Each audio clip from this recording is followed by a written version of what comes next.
Welcome to Imperfect Momming. Our children are constantly looking to us for examples. The term role model doesn't quite cut it here. We are shaping their worldview with every move we make. You see, it's not in the lectures we give or moments where we are actively attempting to teach them. It's in the micro movements we make, the unconscious ways in which we navigate life. We are constantly teaching our children how to show up for themselves, their friends, their future partners, and even their future children. So what can we do to ensure we are raising thoughtful, compassionate, self-aware human beings? We have to become them ourselves.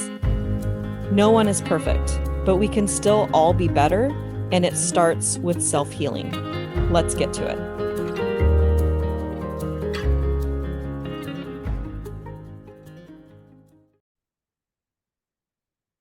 Welcome back to Imperfect Momming. I am your host, Alicia Lyons, mom support coach, and the following episode is a recording that my partner Melanie Soloway and I did in our Raising Enlightened Children Facebook group. So if you're not a member of the group and you'd like to join us live for our parent support call, you can go to our Facebook group, Raising Enlightened Children, and join us. We'd love to have you. Enjoy the episode. Welcome to our Tuesday morning support call. And I'm actually really excited right now because I just finished making the flyer, banner, and Facebook events for our upcoming Full Esteem Ahead in-person workshop that's next Wednesday at 9 a.m. at St. Martin of Tours School in Brentwood. So if you are local and you want to join us, join us. It's at 9 a.m. Yeah, excited. Yeah. And I'm really excited that we're doing this one to start the year, and really unpack, what is self-esteem and how do we help our kids to ensure that they stay in a positive self-esteem. So yeah, we could go on that track. However, I think we'll probably let's save that one, because those people that can come live will be able to be with us and find out, and those that cannot come live because you have something else scheduled or you don't live in the area, we will be intentional. Alicia, talking about doing intentions and goals, let's be intentional about bringing that one virtual soon. Yeah, it's self-esteem is important, and what it is and all of that, like it's all important. So sorry for my voice. I'll just say it now. It's trying to come back, and I'm drinking all my immune supplements that help me fight it off. So that's why I sound weird. Do not. And for me, I'm like, don't apologize. Personally, I'm just going to say, I think you sound kind of sexy. So there you have it. It's like I don't think you ever watched Friends, but I did. I love Fred. There's the episode where Phoebe has her cold voice and she sings these sultry song. I went to a birthday party last night and they were singing. It was at a teppanyaki place, and the guy put a little candle in the birthday boy's rice, and like his wife and I were the only ones that started singing happy birthday, and there's like 8 of us there, and I'm like, I do not have the voice to be singing happy birthday. You guys need to accompany. What is happening? Oh, that's so cute. I love it. I love it.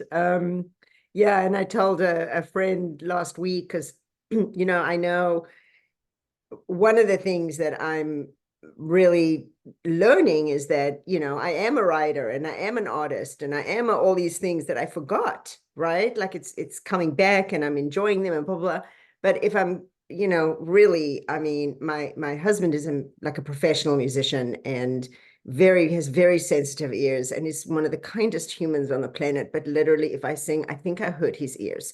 So I'm not just putting myself down by saying like, I'm a little tone deaf. I did, it's not something whatever, but really like, I don't want to say I can't sing, but I can't really sing.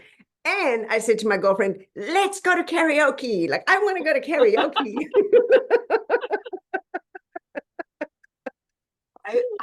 The reframe I will offer you is that you can sing, you just don't sing on key.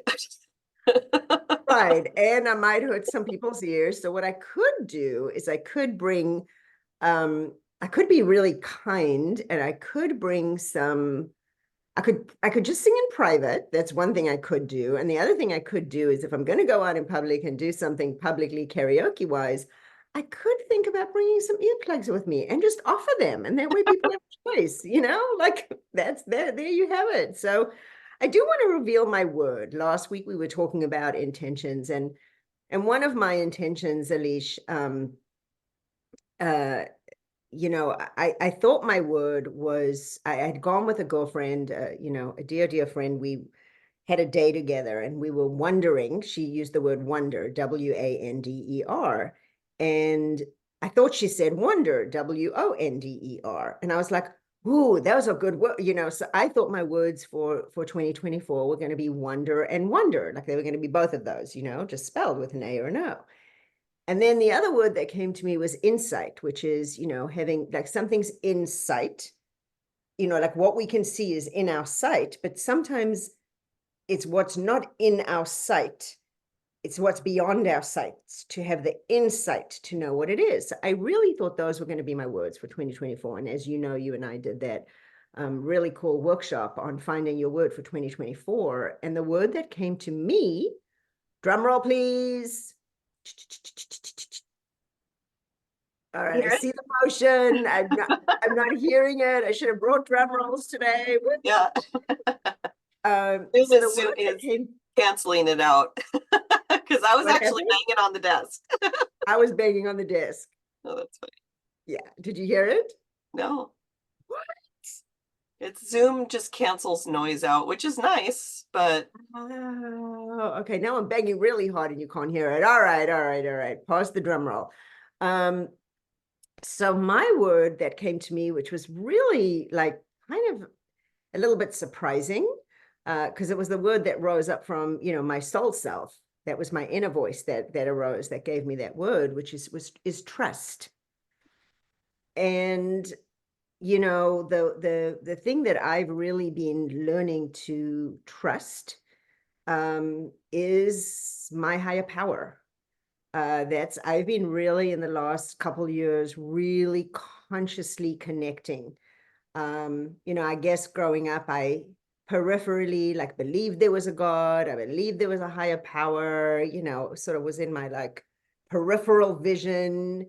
But that is an interesting, the like learning to really, really trust that there's something truly bigger than me that has a plan that's bigger than my own.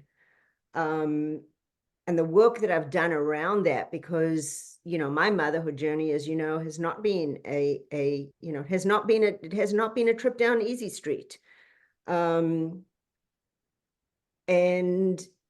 so really learning to trust that there is a plan that is not just for me, but for my kids and their soul selves, like what their journey is. And so I actually had a call this morning with a client who's also the target of parental alienation, which is something that I, experienced after going through my divorce. And it certainly started happening in retrospect before, and I didn't even know what that was, et cetera, et cetera. And she was asking me, my client was asking me this morning, she has a lawyer and should she use another lawyer who specializes in it? And she was just asking various questions. And the thing about her that's amazing is she's very connected. She's connected to herself. She's got a very supportive community. She absolutely, no question, has a really good lawyer who understands what parental alienation is and is able to help her. And so we really just processed that, and the importance of really listening to all the information that's around us, and then tuning into her inner wisdom. But one of the things that she's doing, which I think so many of us do as parents, and especially moms, like some of the voice that she tunes into is this, she goes into her self-abuse room and she beats herself up with all of her judgments. And so, part of that work is setting aside that BS stuff and getting support to know what, when I say BS, I'm saying bull bleep, but really where that comes from is the belief systems, right? Belief systems BS. And to really know how to navigate around some of that noise, so that we really are tuning into that soul voice and not the head voice, and to know which is which. Yeah, I think that it's all really, really, really powerful. And the thing that came up for me when you said trust, a lot of times we think that we can't trust other people. Mm. When really it is about self-trust, as well as, trust in our higher power. And there's a quote I'm going to read that we'll leave you with this, because we have people in the waiting room. But just, what does this mean to you when you hear it? A bird sitting on a tree is never afraid of the branch breaking, because her trust is not on the branch, but it's in its own wings. Mm. And because your word was trust in God, I'm going to add a little asterisk. And God gave that bird its wings, and the bird can also trust in God's design. Yeah, and Elish, this literally, I felt that in my body, like literally, like it's bringing tears. It's bringing tears to my eyes, because it's really, it's so powerful. And that was the journey, as you know, that I've sort of been on this year. And it's that trust in ourselves, because the truth is that source that gave us light, that we're calling God, is guiding our destiny, God, right? And we can call it whatever we want: universe, light source, higher power, whatever it is. But if we can tune in and tap in, that source is inside of us. Our souls are connected to that source of unlimited light, because we arrive in a state of unconditional love. So thank you for reading that, representing that. That was so beautiful. Yes, and I love what Alicia invited everybody to do, is really just, ponder that question. Ponder that question. Listen to that quote and ponder that. And with that, I just want to end with saying, for those of you again that are live, we would love to see you next week as we explore this, because that's really, self-esteem really is about, that having that trust in our inner selves, and knowing, tapping back into that state of unconditional love inside of ourselves, not just for our children, but for ourselves and for the world and for everybody around us. Because when you're in a state of unconditional love, it's just loving without conditions, period. Yeah. Anyway, hope to see those of you that can join us live next week, St. Martin of Tours at 9 a.m. on Wednesday, the 17th in Brentwood. The address will be on flyers that will be posted here in the Facebook group. And we will be letting you know what else is coming up this, this month and in the next few months. We're excited. And for those of you that are in the waiting room or who are live with us now, at least you're going to put the link in the chat, right? So they can join us. Yep. All right, until we meet again, guys, keep healing. Keep Bye. healing. Bye, guys. Thank you. Thank you for tuning in to Imperfect Momming. It's time for us to step up and realize that our power is not in trying to shape our children. Our power lies in shaping ourselves into the people we want our children to model themselves after. Don't just do it for your kids, do it for yourself. When you become a more self-aware, compassionate, and confident person, you and everyone around you benefit. For more information about me and my work, visit alicialyons.com. That's ALYSIALYONS.com. See you next time.